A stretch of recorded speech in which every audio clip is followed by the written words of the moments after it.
Welcome to morning మన్నా. నేటి వాక్య దర్శనం కొరకు హగ్గయి గ్రంథం 2వ అధ్యాయం 5వ వచనం. మీరు ఐగుప్తు దేశంలో నుండి వచ్చినప్పుడు నేను మీతో చేసిన నిబంధన జ్ఞాపకం చేసుకునిడి. నా ఆత్మ మీ మధ్యన ఉన్నది గనుక భయపడకుడి. మరొకసారి నూతన మందిర పునర్నిర్మాణం కొరకు హగ్గయ కాంటెంపరీ దేవుని సేవకులందరూ ప్రయాసపడిన వారందరూ దేవుని పని కొరకు ప్రయాసపడుతున్న సందర్భంలో దేవుని ఆత్మతో ఇవ్వబడిన వాగ్దానము ఈ వచనాల్లో చాలా ప్రస్ఫుటంగా స్పష్టంగా కనిపిస్తూ ఉంది. ఇందులో నుండి 4 ప్రాముఖ్యమైన సత్యాలు ఈ ఉదయకాల సమయంలో మనం గ్రహించాలి. నెంబర్ 1, లెగసీ ఆఫ్ డెలివరెన్స్, విమోచన వారసత్వము. మీరు ఐగుప్తు దేశములో నుండి వచ్చినప్పుడు నేను మీతో చేసిన నిబంధన జ్ఞాపకం చేసుకునడి. దేవుడు చేసిన నిబంధన చాలా ఉన్నతమైనది. అది ఒక వారసత్వంగా తరతరాలకు వచ్చేది. ఆయన వాగ్దానాలు నిరంతరము నిలిచేవి. ఆయన మాట ఇచ్చిన తర్వాత అది ఎన్నటికీ మారనిది, మార్పు లేనిది, ఎవడు మార్చలేనిది.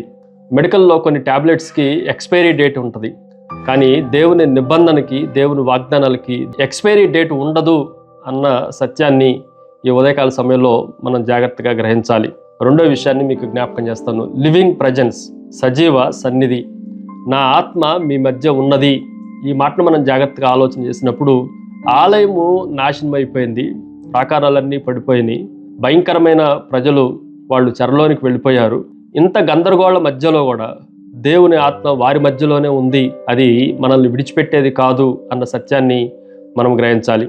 కొన్నిసార్లు మన చుట్టూ ఉన్న పోరాటాల్లో మనం పోరాడుతున్నప్పటికీ, మన చుట్టూ అనేకమైన కార్యాలు జరుగుతున్నప్పటికీ ఆయన మనతో, మన ఇంట్లో ఉంటాడు, మన మందిరంలో ఉంటాడు, మన కుటుంబాల్లో ఉంటాడు అన్న సత్యాన్ని మనం గ్రహించాలి.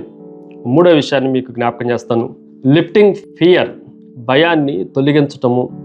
చాలా స్పష్టంగా రాయబడింది, భయపడుకుడి. సందేశము చాలా స్పష్టంగా ఇవ్వబడింది. కొన్నిసార్లు భయము మనల్ని ముందుకు కొనసాగకుండా మధ్యలో ఆపేసేది.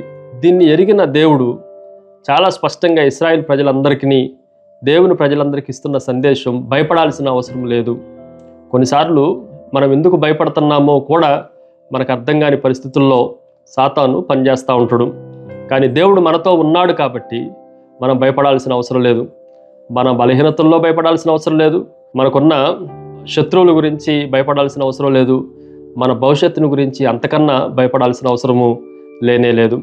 చివరగా 4వ విషయం, లాస్టింగ్ పవర్. ఇది శాశ్వత శక్తి.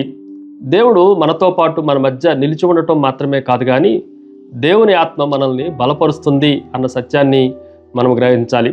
శక్తి చేతనైనను బలము చేతనైనను కాక ఆత్మ చేత మనల్ని బలపరిచేవాడు. దేవుని మాటలు మనం అలిసిపోయినప్పటికీ, నిరుత్సాహపడినప్పటికీ దేవుడు మనల్ని కొనసాగించడానికి కావలసిన నూతన ధైర్యాన్ని, శక్తిని తన ఆత్మ ద్వారా మనకిస్తున్నాడు అన్న సత్యాన్ని మనం గ్రహించాలి.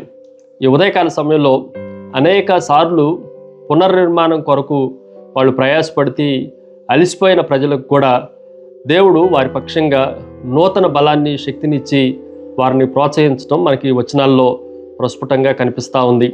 ప్రార్థన. సకలాశీర్వాదములకు కారణభూతులకు తండ్రి, అలిసిపోయిన మా జీవితాల్లో నీవు తిరిగి జీవాన్ని, పునర్జీవాన్ని నింపి మమ్మల్ని నూతనమైన వాగ్దానాల్లో తరతరాలు నిలిచే ఉండే విధంగా మమ్మల్ని కాపాడుతున్నందుకై మిమ్మల్ని స్తుతిస్తూ ఆరాధిస్తూ యేసు నామమున అడిగి వేడుకొంచున్నాం తండ్రి.